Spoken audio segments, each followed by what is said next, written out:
again, not condoning it, depending on who he's trying to slide, into.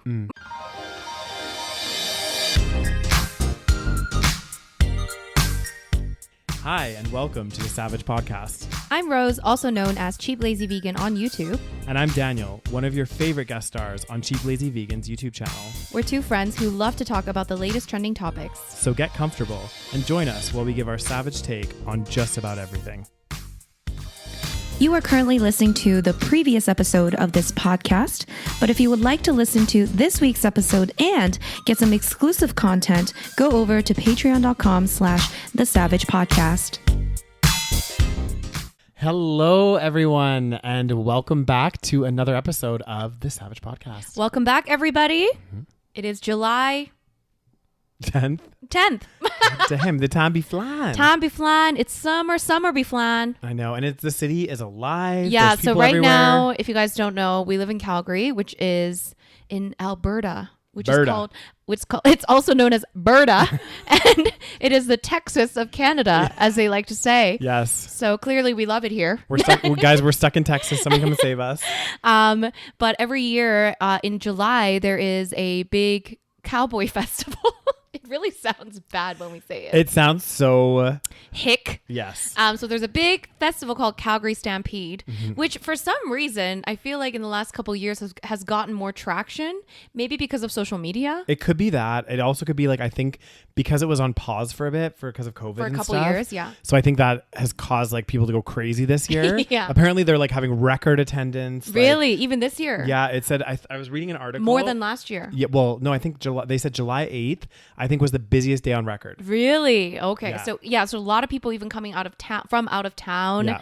And I have mixed feelings about Stampede. It's obviously a good, like, atmosphere wise. The vibes are immaculate. The vibes are fun. Yeah. The thing I like is like our city does come alive. Like even just walking here or I work downtown and I was just like walking around downtown. I went to my gym and the streets are alive. Like it feels like a normal city. You know, it feels like normally it's like dead. I know. Like it feels like you're in Vancouver or Toronto or something like this. Like it's like there's actually people in the streets versus like I'll walk to the gym and like see 3 people on a regular day. And I'm like, where is everyone in the city? But like I'm not kidding. It's so busy. It's a lot of people. But I am against like the rodeo and all the things that are involved, like all the animals that are heavily abused during this festival. The thing is, I think if you want to avoid that, you can just go to like a lot of the beer tents. Like you don't even have to go to the Stampede grounds because all the big companies have like beer tents downtown. Like you can just go to those. But the beer tents, you kind of have to like have a ticket, no? Because it's usually like a concert. Yeah, and it's getting expensive. It's kind of expensive. So yeah, I mean, I might go to the grounds. So you can go to the grounds, which is basically it's kind of like a big carnival. Yeah, and it's whatever. But and then you have to have a separate ticket to go to like the rodeo. So obviously that's not what I would do. Exactly. But anyway, let's first do a shout out. Oh yeah, because we have a new Patreon. We do. So Rose, remind our audience, what do you get for joining Patreon? So guys, if you join our Patreon, which is patreon.com/thesavagepodcast, you get every episode a week earlier than everybody else, so at a much more timely fashion. Yep. And you get exclusive content. So every single month we do a bonus episode just for the Patreon members. God damn. And you get a little shout out on our show.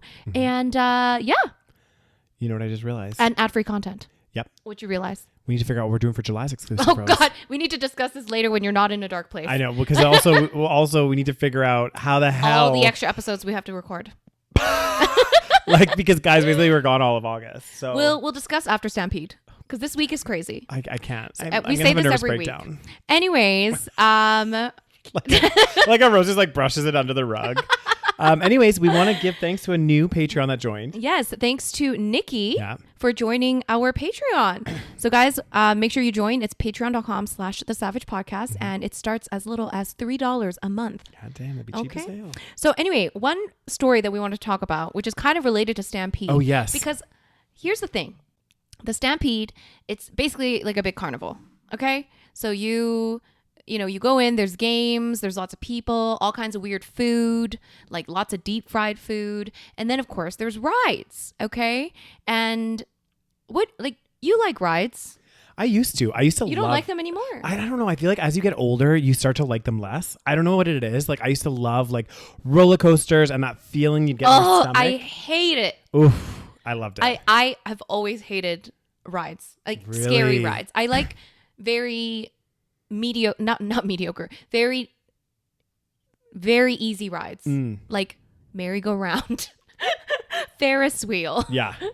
I can do the chair thing that spins. What about the ship that goes like this? Ocean motion. No, I can't do that. Oh, That shit scares that. I hate that feeling. The going down feeling. I don't know how anybody likes it. I love it. Oh, I used to God. love it. I have a phobia and I refuse. I used to try to go on these rides and I would always like torture myself. Yeah. And now I just refuse. Well, you know what I think is kind of freaky? So I thought about this before because when I was little in Calgary, I don't know if they still do this. I think they might, but there would be like almost like mini carnivals set up throughout the year. And there used to be where my parents lived, there used to be like a Zellers there, which obviously has gone out of business now. Oh, and they had it in the parking lot? Yeah, in the parking lot. And they would set up like a mini like carnival with like all sorts of rides, like the zipper, and you had like spinning rides, and then you'd have like little carnival games and stuff. And it would be just like for that local community. And then they used to also do one like kind of at Deerfoot Mall, and like people would just go. The freaky thing on those is like those are literally set up by people in like an hour. Do you know what I mean? Maybe not an hour, but like it's just like set up that day. Like I'm a bit more nervous about those rides now because I'm like I feel like it's a little bit shady. Yeah. Versus like if you go to like an amusement park where the rides are secured and stable and they've been like engineered and built and they're not like moved around every like week, yeah. You know? So that's the thing. It's like, yeah, beyond my fear of actually riding the thing, there's also the risk of potential death, which leads us to the story. Well, I guess they didn't die. They Did didn't die? No. But listen to this. Okay, so first story. Officials in Wisconsin are investigating how 8 people became trapped upside down. This is like my word. This would be horrendous. On a roller coaster, some of them for more than 3 hours. Imagine. Like you could die. You could, because you get like a blood rush. All the blood circulation. But I think what you'd have to do is like try to like move your head, hold your head so that you're still getting blood. You'd have to use your abs to like hold yourself up. Actually, I don't know because you're in a pretty secure seat. So you'd have to be like this. I don't know. I don't know how you do it. All the blood is. Oh no, they would all be flowing to your head. Okay, so it's not like you're losing. Okay, I don't know what I was saying. But you could still. It's still not good. Too much blood. Yeah. To the head. Yeah. Just a lot going on. So I guess this took place at a Forest County festival in Crandon, and rescuers were responded to report that passengers were stuck on a fairground ride and arrived to find 8 people hanging upside down from their safety harnesses near the top of the loop. Why does this always seem to happen at like the near the top? At the top, like it never like happens. You never hear about it like midway or. Well, that's because it's a roller coaster, Daniel. So there's a trail. So there's gonna be some people at the top. Yeah. And some people not at the top. But like usually. I mean, sure. Yeah. Well, or maybe it does happen, but we just don't hear about it because it's not as crazy of a story. Yeah, but this is the thing too. So this is part of the reason why it took kind of a little while to get them out of there, is because of how high the ride was. They had to like use specialized teams and get like a funky like extra special like ladder thing to like help get these people out of there. So yeah. Yeah. No roller coasters for me. No, thank you. Are we not gonna do one in Thailand? Hell no. Hell no. In Thailand? Are you fucking kidding me? So it doesn't sound like anyone actually died, but so after nearly 3.5 hours to get all the passengers down, one person was taken to hospital. So it might have been that they just had too much blood in the head. Oh God, I do want to know. I wonder what the accident rate for those like traveling carnivals are versus the amusement parks that are, set up. I would assume. I would also assume. But you know what they say about assuming. It makes an ass out of you and me. That's true. But I would assume, if I had to guess, the carnivals that get set up and put down, like you would. Also, there isn't as much safety precaution, I feel like. But also, anytime you're taking something apart, putting it back together, taking something apart, putting it back together, like your chances of failures or mechanical failures or whatever. This is true. I feel like it's just going to be higher naturally. Well, Stampede is also, isn't it a traveling carnival? Well, some of the rides at Stampede are like they're year round. Right. Goddamn be raining or hailing. Oh my God. It's like, it's been raining like every day. I know the weather has been crazy. Yeah, but during Stampede, always. Yeah, that's There's true. always like random rain. Anyway. Yeah, anyway, sorry guys. I just got distracted as I looked out there and I was like, whoa, what the hell? Hopefully it's not like the other day when it was like a fucking crazy storm. Downpour. Yeah. But yeah, I do feel like it would just be a little bit less safe, and also like This is going to sound really bad. So anyone that's worked at a carnival or whatever, do not take offense to this, guys. I'm just generalizing here. This is when you know he's going to say something really mean. I know. I'm like, no, it's not mean. It's just like, like growing up, we would like talk about people that worked at the carnival. We called them like carnies.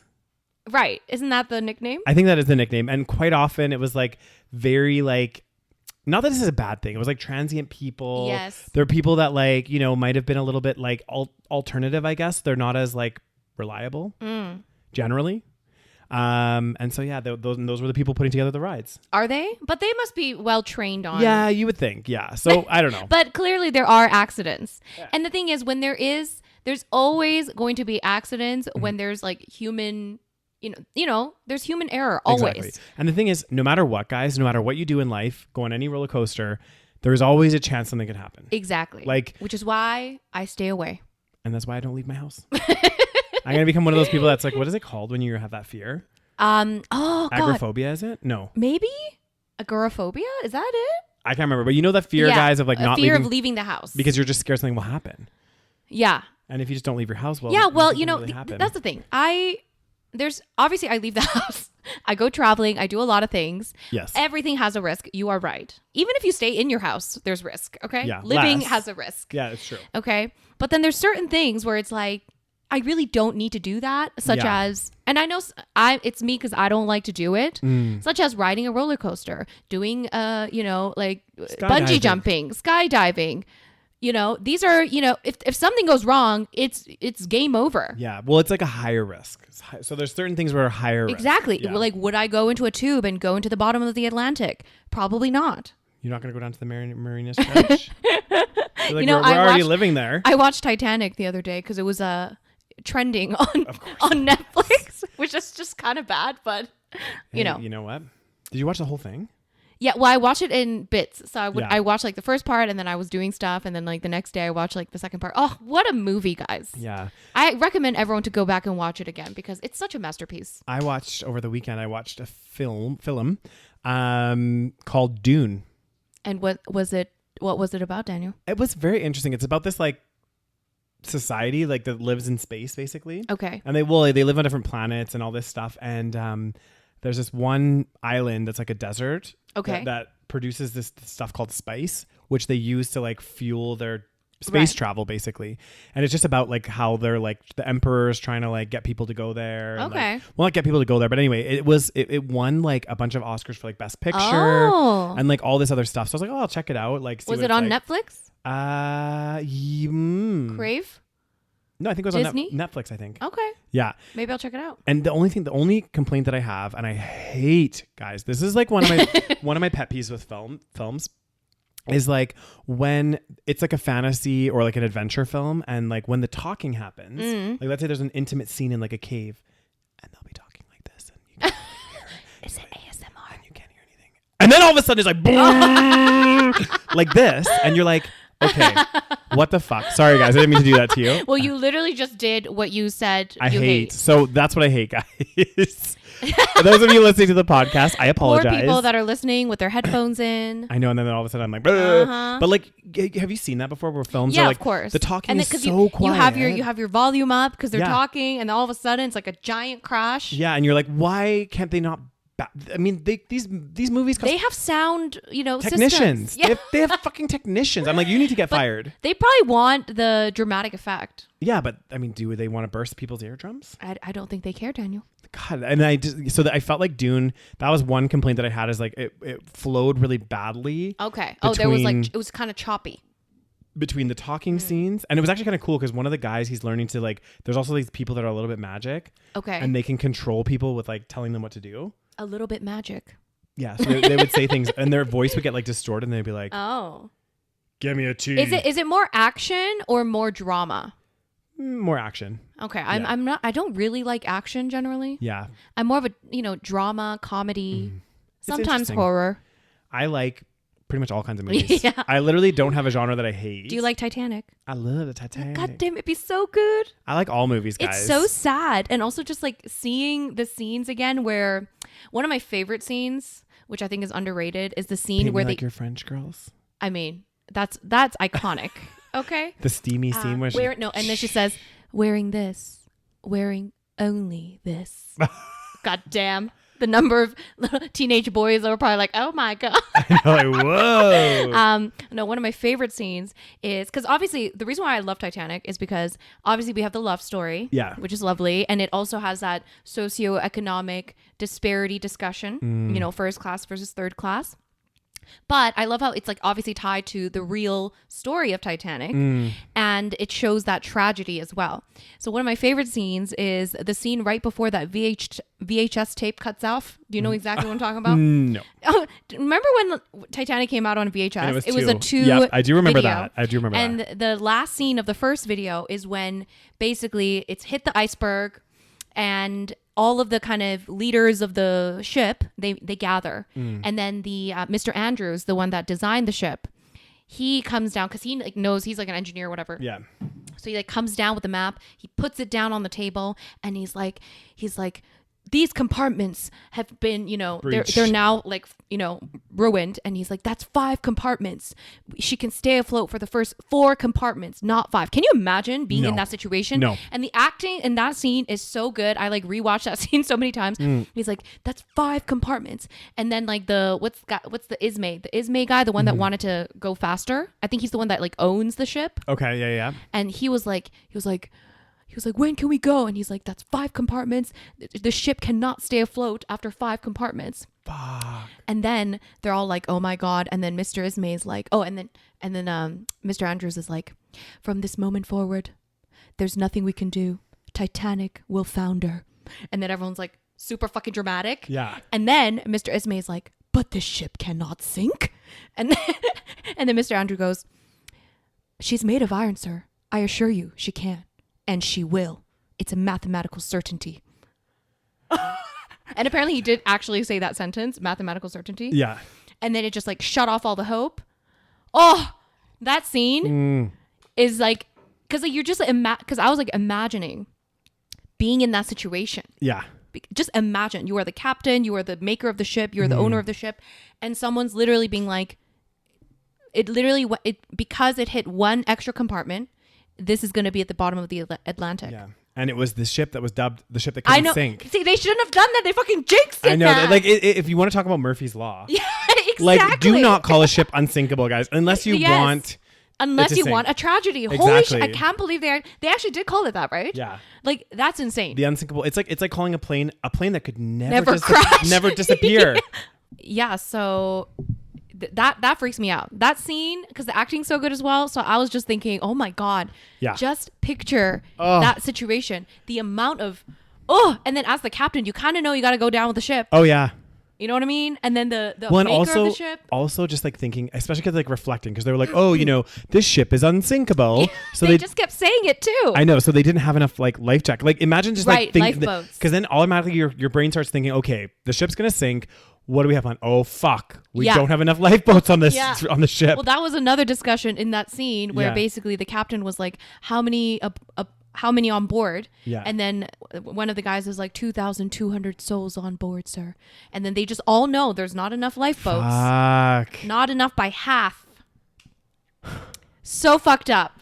So fucked up. So fucked up. So like if they would have just, this is another thing too though, if they would have just prepared properly and had the appropriate number of lifeboats, like probably, I mean, a few people would have still died. No matter what, it would still happen. Because it's like crashing and it was like crazy. Chaos, exactly. whatever. Imagine 2,200 people trying to get off a vessel, basically, exactly. Right? So some people would still die, but it would have been like a fraction. A fraction of what actually happened. Exactly. Because people, but then I guess you're lost at sea as well.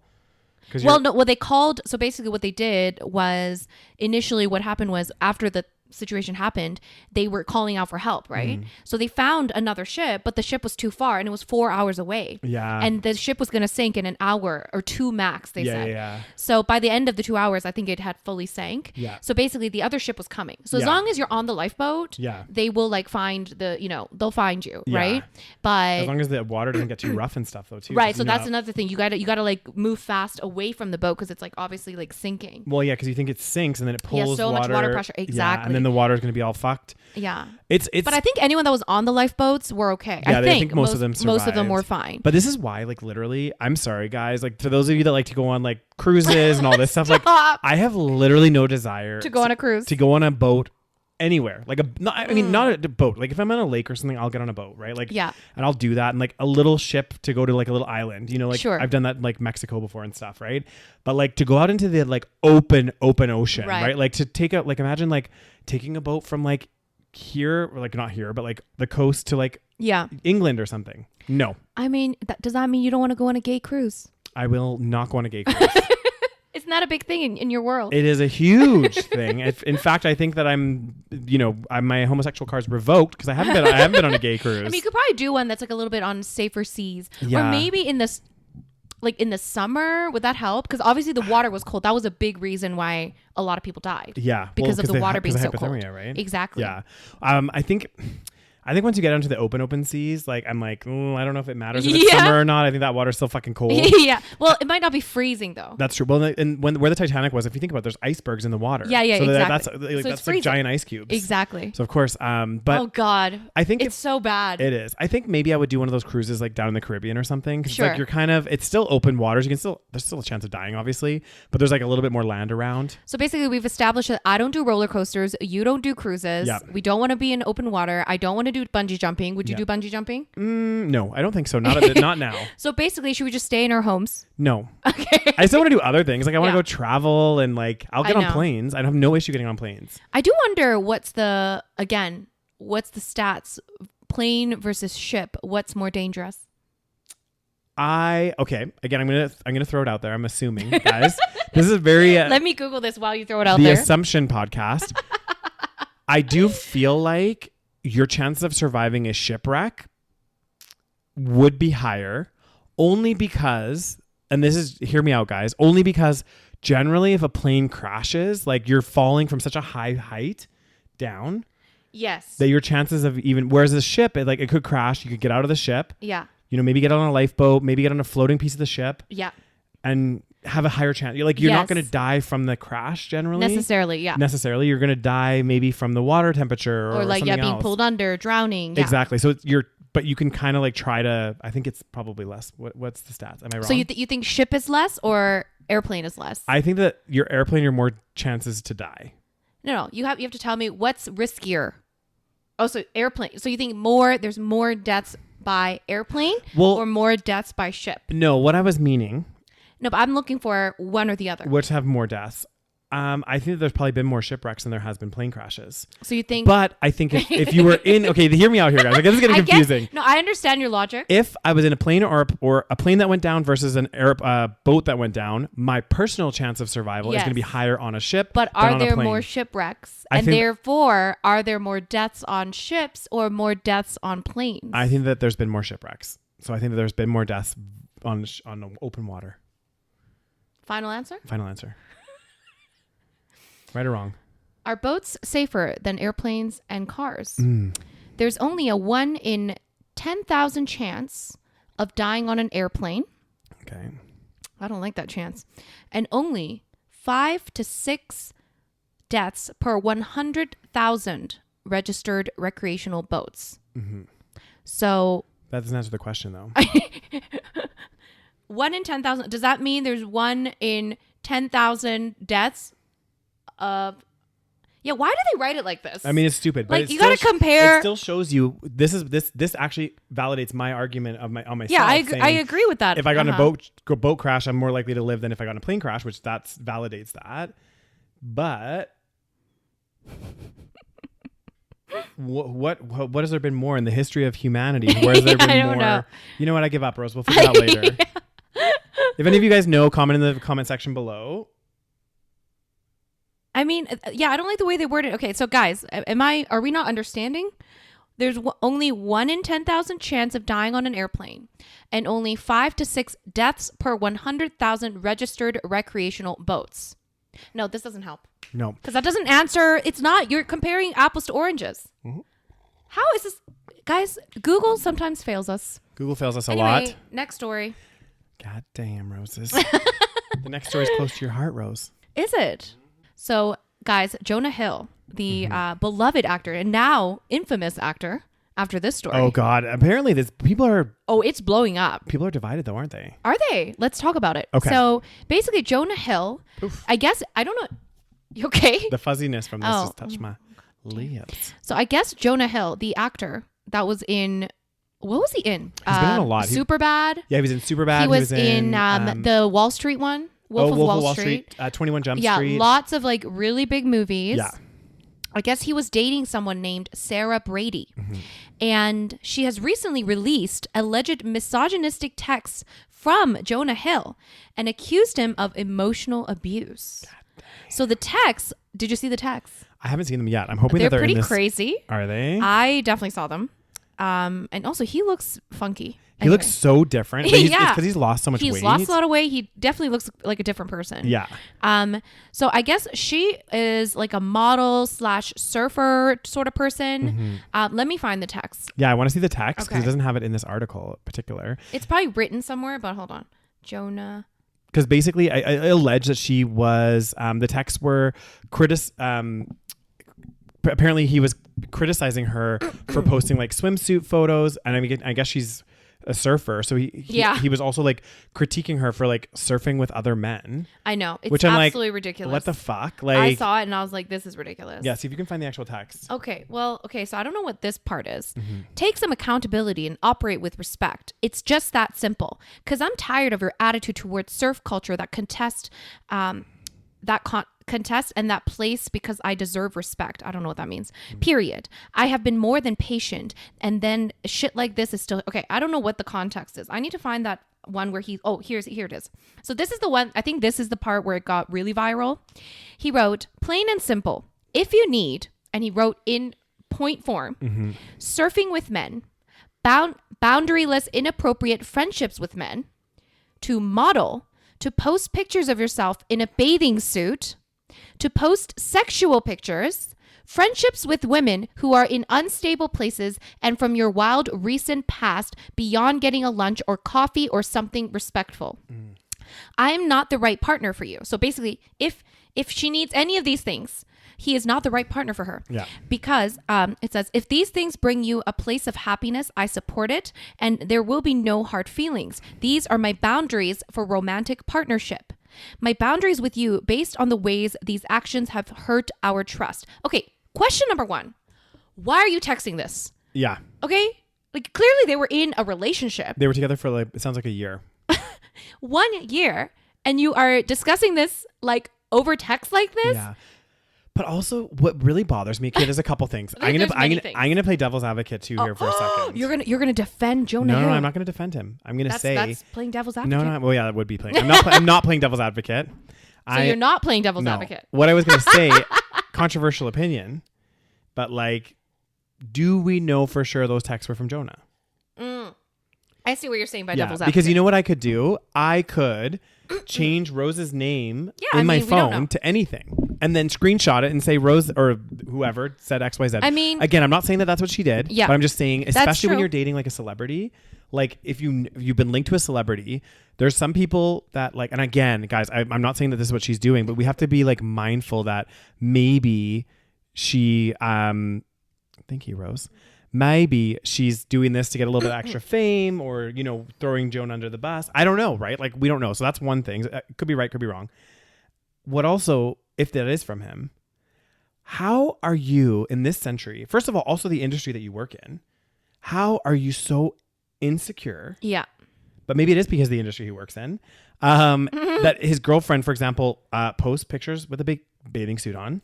And when she's a surfer. When she's a surfer, this surfing. Is her job. Exactly. Surfing with other men. That's part of the job. I would say like probably, I don't know how many percentage of surfers Do you not are men, act with other women? Do Exactly. you not kiss other women on screen? Exactly. Like it's ridiculous.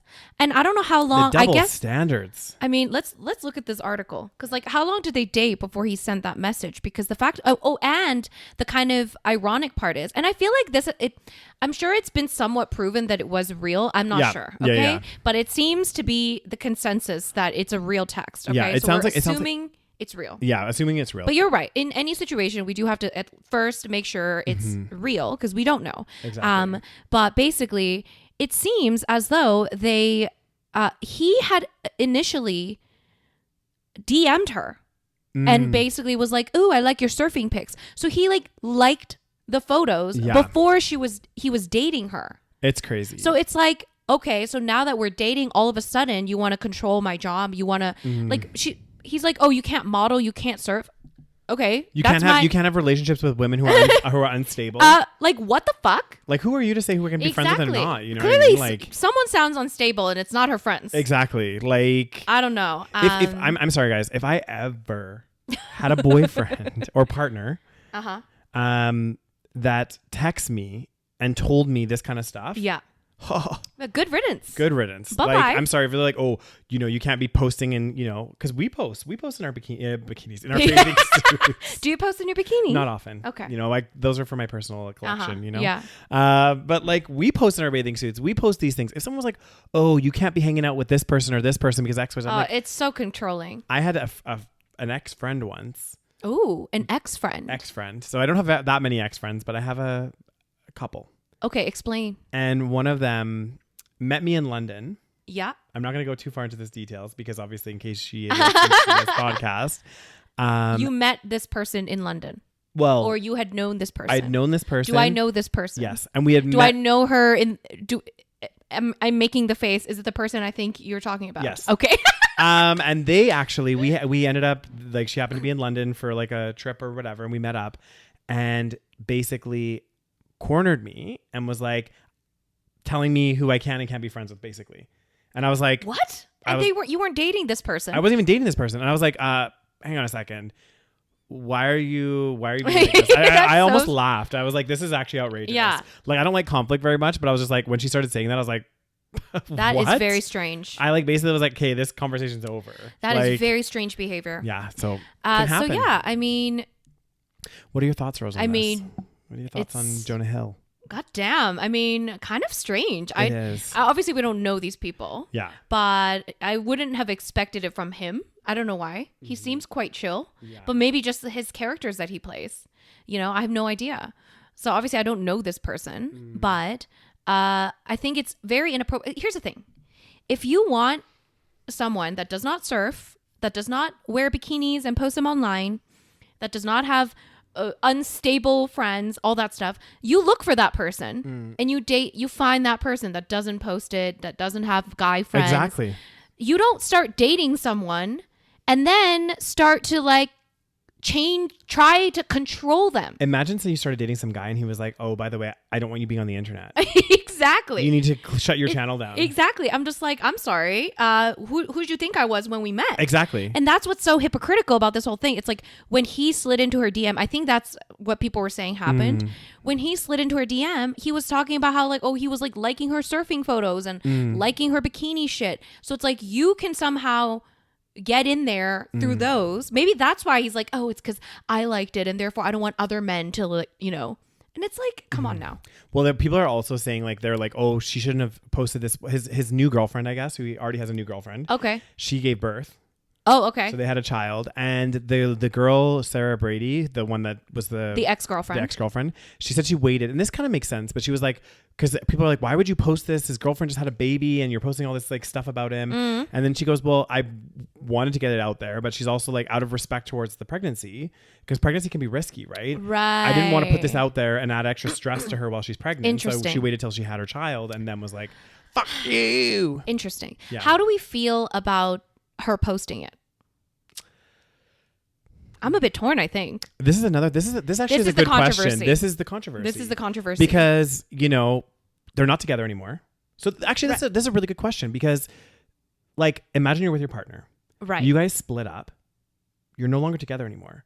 What benefit does that have? I'm torn. That person. Well, we always say when it's sexual abuse, we encourage people to come forward. True. So then maybe the same goes for emotional abuse. You know, and maybe it wasn't physical, but clearly it was emotionally manipulative. Yeah. I don't know. Or maybe the benefit is to better society, to put shine a light on this type of behavior from men in relationships. Yeah. So you could argue, but at the same time, is she just being petty? Like, I don't know. Yeah, it's hard with relationships because like sometimes you see these situations, and again, I didn't follow the Johnny Depp Amber situation that closely, but like, from what I had seen and heard, and guys, I could be coming at this, I didn't do enough research, I don't know, but like, it's story of our lives. I know it sounded like both of them had a toxic relationship, right? Yes. And sometimes, again, I'm not condoning or whatever. Sometimes there's one person that's a fucking crazy person or manipulative, Right. emotionally abusive, physically abusive, which is like not okay. Yeah. But sometimes you get in these relationships where both partners are just as toxic to each other. Right. And that's when I'm like, guys, like, maybe you shouldn't be airing your dirty shit. Right. Together. Like maybe you just need to go your separate ways. Right. Chalk it up to being the fucking toxic relationship it was. And then move on. Right. So I don't know. At the same time, though, I do think that in a lot of these, I mean, I don't know, but in a lot of these relationships, there's usually, I think, I could be wrong, there's usually one person that's kind of the main abuser. That's more toxic. That's more toxic. And then, of course, that makes the other person toxic as well. Who's that in our relationship, Rose? You're the toxic. You're the abuser. How dare you? It's a mutual abuse. Well, like you said, there's one person that's more. No, I'm not talking about our friendship, Daniel. I'm talking about romantic relationships. Relationships in general. Mm-hmm. Anyway, so yeah, I don't know. What do you guys think about this situation? Yeah, Let us know in the YouTube comments if you are listening or watching on YouTube. Yeah, comment there. Whose side are you on? God damn, this just shows that celebrities ain't worth shit. I know. This is the thing. People are people. At the end of the day, People are people. It doesn't matter if you're famous or whatever. If you're a gazillionaire, Yeah. guess what? We all have to shit. We all have to eat. We all have to. We can all of us be shitty people. Yeah. So. But yeah. it's like, buddy, pick up the phone. Mm. Like, also, come on now. You're a celebrity. This could be screenshot. I know.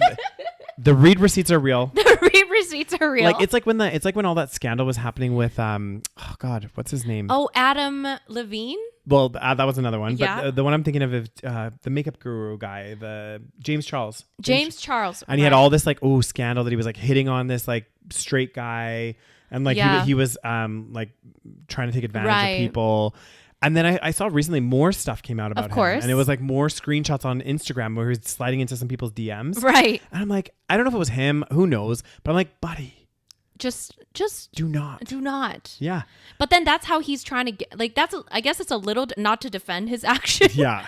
But it's a little different because obviously it's not like he already knows this person. So he's not going to call them, So he's trying to slide into the DMs. Yeah.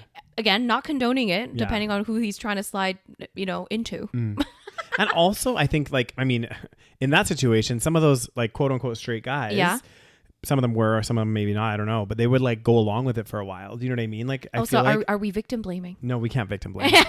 I don't know. Well, I mean, I don't know. I don't actually know exactly. I can't remember the James Charles situation that much. Me neither. But I think some of it, I mean, obviously, I think the main issue was like he was going after like underage people. Right. Yeah. That was the main issue. Yeah. But then I'm kind of on board with you when it comes to, they were like, they were trying to manipulate. He was trying to manipulate straight guys into thinking they're gay. I'm like, that's not, like, you can't do that. Exactly. Well, and I think they're thinking that because he has like fame and money, right? So we're thinking of the power dynamic. But at the end of the day, like, okay, if these are free people to do what they want. I'm sorry. If I was a straight guy and James Charles slid into my DMs, I'd be like, flattered, buddy, but like, yeah, I like the vagina. You know what I mean? Like, I wouldn't exactly. I don't know what else he did, but yeah. Anyway, but trying to convince a straight guy to like you is not a crime. Exactly. Many guys have done it, and some of them have succeeded. I'm sure. Well, you know what? There's a lot of closeted straight guys out there. There's a lot of closeted individuals. There's a lot of closeted people. Exactly. And sexuality is a spectrum. I don't know how we got to this. I know topic. this is random. Okay, next topic. Next story, guys. God, that'd be so okay, sad. guys. That'd be so a sad as hell image. We're in the doom and gloom portion of this podcast. Yeah. Because we're talking about America's foster care crisis. Yes. So it seems that there's a shortage of foster parents. And there's lack of foster homes and foster families. Right now, there are more children than there are foster parents. And so it's a crisis, as they say. God damn. Which is very sad. Well, and I think it also ties into, if you think about it, like, especially with all the news we've had recently this year about like, abortion, the crackdown on abortions and stuff. You think about this situation, right? Yeah. You already are having a lot of kids in the system, right? And this is just another knock-on effect of what we're doing, what laws are being passed, right? I'm not saying that this is an instant impact of what they've done with some states have done with abortion rights and things like that, where they basically are like, you can't even have an abortion. It's just that this is like a point that I want to get across, and I've said it many times in this podcast, and we both have, about how there are already so many children that need support. So like for these families and for these individuals that are so against people, you know, in situations that don't feel they can take care of a child and, you know, want to take the precaution or the, you know, measurements to do that,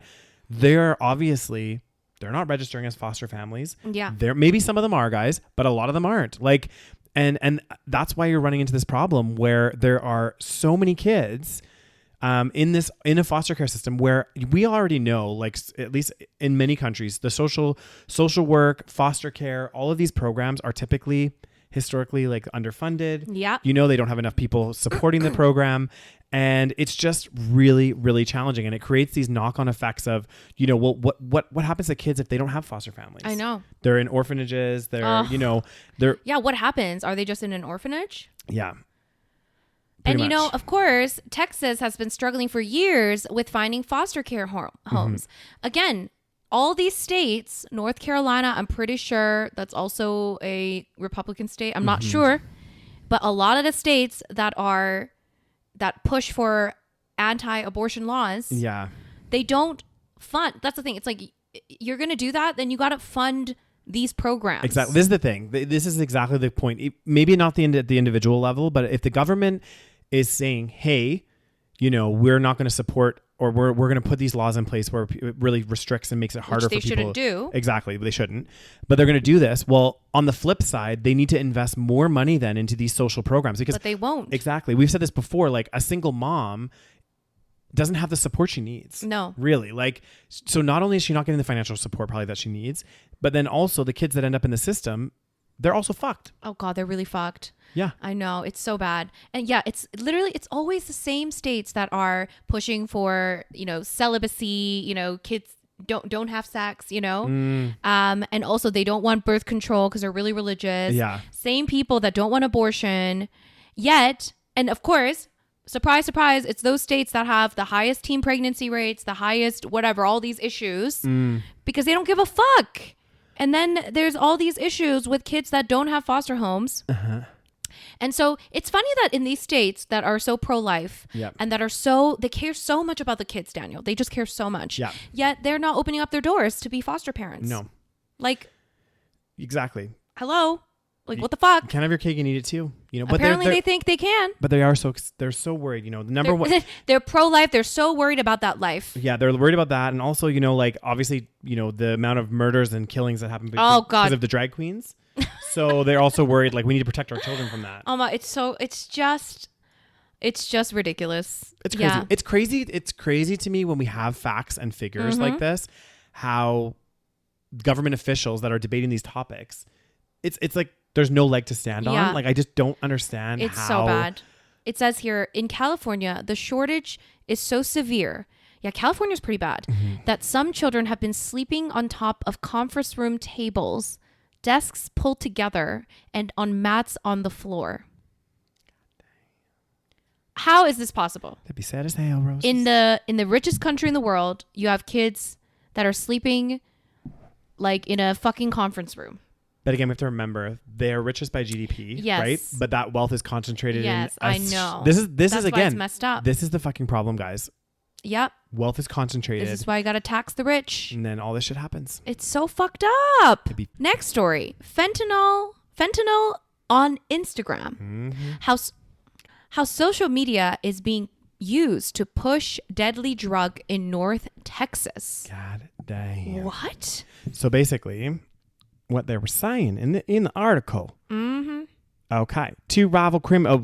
So basically, a lot of the like cartels and stuff are starting to use like social media and relying on like tech savvy business skills to like help pull in and recruit dealers to peddle their drugs. I don't know how they're doing it. Like, because I don't get how like social media. I don't know. Maybe they like, because they would be flagged. No, you would think so. But I guess there's so much goes on social media, so it's probably hard.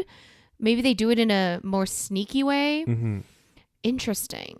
Because this here, the possibility of drug cartels using tech for their advantage is Oh, endless, God. she said. Adding there is a need for regulation forcing social media companies to do more to block fake ads or for fake prescription No, pills. block ads for fake prescription pills. Yeah, sorry, that's what I meant.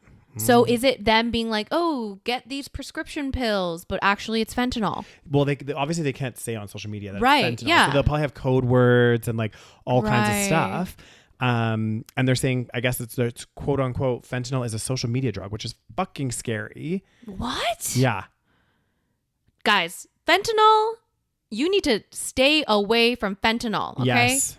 It says, for example, in a high-profile Carrollton case that resulted in as many as 10 juvenile overdoses, 3 of them fatal, a man used social media to make drug deals and to describe the quality of the pills he was selling. The thing is, if he's using Snapchat, you can it says, Snapchat is an accomplice to my murder.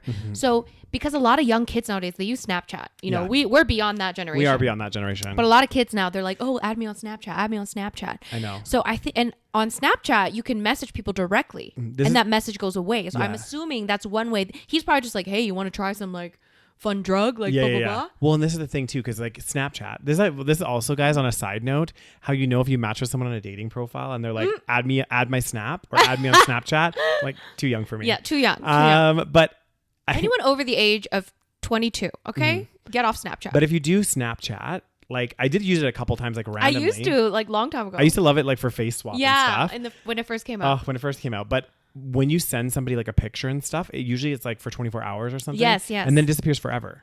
Exactly. So I'm like, but they must have record of it. Like if they did an I don't know. investigation, like I don't think it just disappears.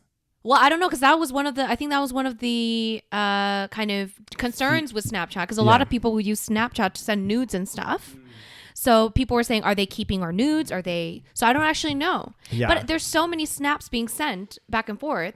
So it's like, are they really keeping it? I don't know. Well, I think this also presents a wider problem on, because of how large these social media companies have gotten, like, and the amount of users. Like, if you think about it, like, I don't know, Instagram probably has like I don't know, a couple billion users now. Yeah. I don't know, maybe not that much, but like so many. A lot. Facebook probably has a couple billion now. And it's like, there are literally so many users on these platforms that it is almost physically impossible for them to monitor all this content. Like, even if they start using like AI and all this stuff to help them regulate, which I'm sure they do already, it's like, again, people can like outsmart the AI and like maybe do like code words or something. You know what I mean? Like there's ways around it. So I don't know. It's like, it's just crazy. What I can't believe is like how much more I'm hearing about fentanyl and how many people are doing it.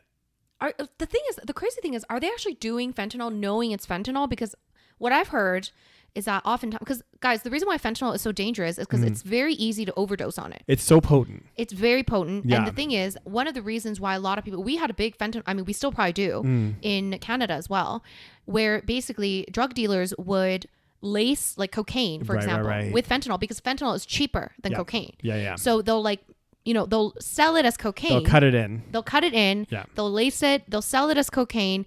And then tons of people overdose and they die because cocaine isn't as potent in terms of like, you're less likely to die from cocaine overdose or something.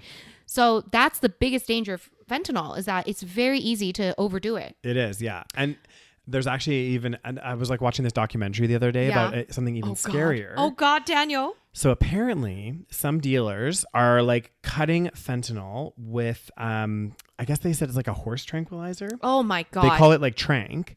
And like people are doing it. I was watching this documentary in this like certain neighborhood in the US. It's in Philadelphia. It's called Kensington Avenue or something. Interesting. And it's like, is it really shady? Oh my God. Like it's That's so interesting. I know, because our Kensington's nice. And usually Kensington, like, in London, the Kensington area is very nice. Yeah. It's a posh area. But I think it was called Kensington. But anyway, they were like driving around. They were talking about the area. And like, I'm not kidding you. As soon as you walk into this area, it was like, there was just like fucking used needles everywhere. Like, it was, imagine like, and everyone was just like on the street, like passed out. So like kind of like Vancouver. It was exactly like East Hastings. Yeah, East but Hastings. like bigger area. Right. And they were saying that it had like the biggest open heroin market in the world, like all this crazy shit. And then they started talking to these people that are using this fentanyl laced with trank. And the reason why it's so dangerous is because I guess with fentanyl, it's very similar to like heroin. It's like a more synthetic type of heroin that's like way more strong. But if someone's like overdosing on fentanyl, you can still use Narcan. Okay. Which is like a thing, intravenous drug that they put in that, like, you know, to kind of like counteract. Exactly. It can save your life. Exactly. It blocks the receptors. This is what they do for heroin overdoses and stuff. Right. They'll just like jab you, but like obviously fentanyl, you need a few more jabs, I guess. Sure. To like wake up. Anyway, if people are using this trank, there's no. Is it called an antidote? No, it's called a. What is it called? Fuck. What is it called? Fuck, guys, what is it called? There's a word for it. You guys know what it is, right? Yeah. The thing that you take that'll kind of counteract the dangers. Exactly. Yeah. And on top of that, so there's no for horse tranquilizers. Yeah, for that mixture of drugs, even if they use Narcan, it like apparently is not like nowhere near as effective. Like it barely works. So if you're having an overdose, you're pretty much fucked. And then on top of that, people that are using this substance, for some reason, it's causing some people to actually, for their flesh to just start like eating itself. Oh, so like a lot of the people on the streets now are like bandaged with like bandages. Oh, Daniel. I know. It's like, it's honestly, they call it like walking zombies. Oh my like God, no. Their skin's their like flesh rotting. Is, like, eating itself. Yeah. But are they aware they're taking horse tranquilizer? Yeah, they're like addicted, right? Like, and oh my God. And I saw people like commenting and stuff because it was like a video on YouTube, and people were like, "Oh my God, why would somebody like continue to use that? That's so bad for them." I'm like, guys, they're oh addicts. my God, it's it's an addiction. Yeah. Like, and they're obviously in a dark place. Yeah. Like whatever. Anyway, we don't know their story. Okay? Exactly. So it's just like, oh God, it's so sad. Oh God, it really freaks me out. The thing is, we kind of like talk about this we've talked about this a few times on our podcast, but like the global drug crisis, I feel like it's exponentially since COVID.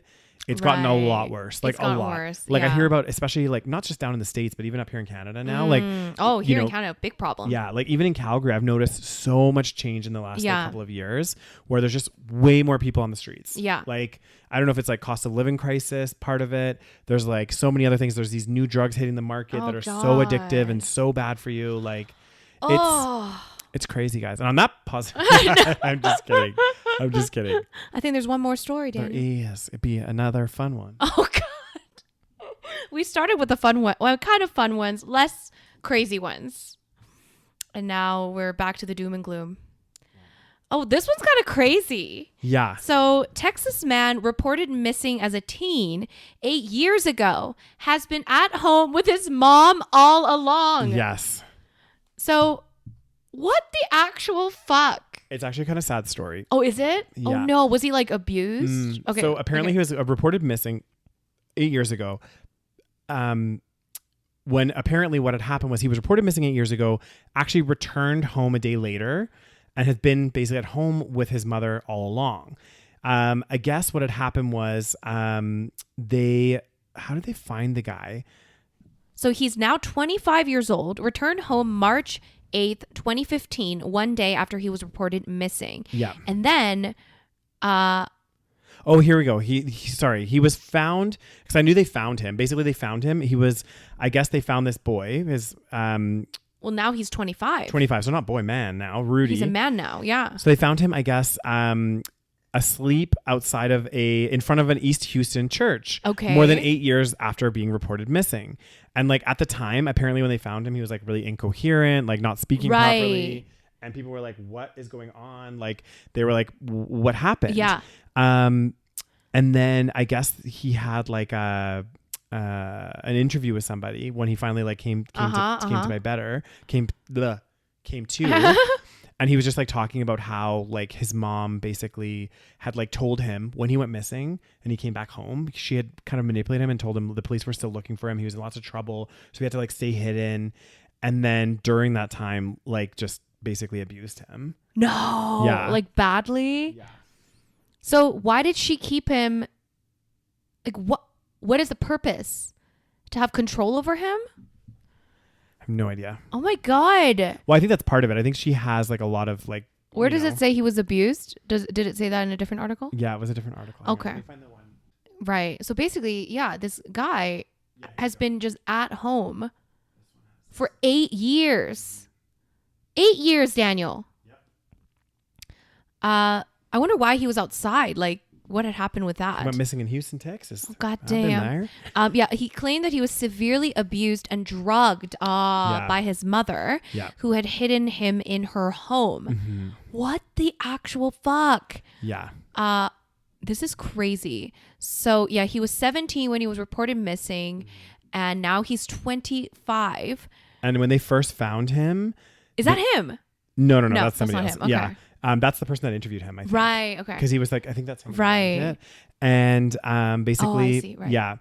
And he was mentally tortured, basically living in a house of hell. I mean, yeah. Oh my God. It says he was physically and sexually abused by his mother, who also forced him to take hallucinogenic drugs. And his body was covered in scars and slice wounds from his forearms to his wrists. Like, what the fuck? Oh my God. What is wrong?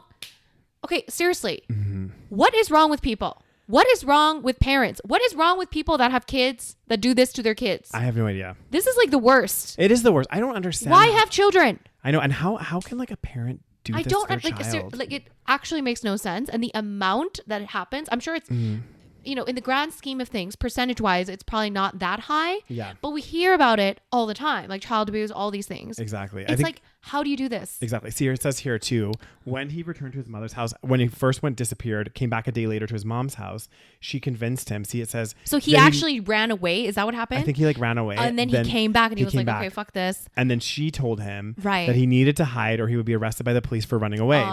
So then that was 8 years ago when he was younger. And he was like, okay, well, you know. Oh my God. And he looks like a little boy. Oh my God. And it says, when asked by Farias why Farias had run away in the first place, X repeatedly claimed Farias was tired of his mother not respecting his boundaries. Yeah. Oh my God. X claimed that the mother often made Farias, basically, the mother made him sleep naked in bed with her. Yeah. She said she would make him play daddy. Oh! She told him he had to be her husband. No! Like, no! Daniel, how? no! That's so gross. What is that Greek thing that's called like you know, there's like that I can't remember what it is. It's about how like there's this like weird dynamic with like Freudian. Is it Freudian? Well, he's like the psychologist, or I think he was a psychologist that kind of talked about mother like parent-child relationships. But I don't think this is, I don't know. It's so bad. He's like, people are saying, well, obviously he's going to need extensive professional help to manage the trauma caused by his mother. That is so disturbing. Like on so many levels. Like that's gonna. Oh, I mean, that's horrible. Yeah. That's awful. Like. So is this why you had a child? Like, what is wrong with you? Mm-hmm. What is wrong with you? How can you do this to your child? Yeah, it's horrible. It's so awful. Oh, God dang. I mean, but this happens more often than we would like to know. This is what's so fucked up. I don't understand. It's so fucked up. Well, I'm glad he was found, but 8 years too late. Yep. 8 years. Is that her? Oh no, that's the aunt. Yeah. 8 years too late. I can't believe it. She wasted his entire young adulthood. Yep. Like, fuck, he's 25 now. He was 17 when he went missing. I know. And you know, those are crucial years of your life. Exactly. And you know, the thing is too, like a lot of these cases where individuals are like, you know, locked or kept in a house and they don't have proper social interaction, like it really stunts your. Yeah. So anyway, stories sick, guys. God damn, guys. Well, on that positive note, yes, I hope you enjoyed our stories. Yeah. The world is a dark place. What can we say? Yeah, it'd be dark as hell. Anyway, guys, thank you so much for listening. If you are watching on YouTube, make sure you give this video a big thumbs up, and of course subscribe to this channel. Subscribe to this channel. Also subscribe to Rose's channel, I'm so used to just saying subscribe to my channel. Yeah. Well, subscribe to this channel, to our channel.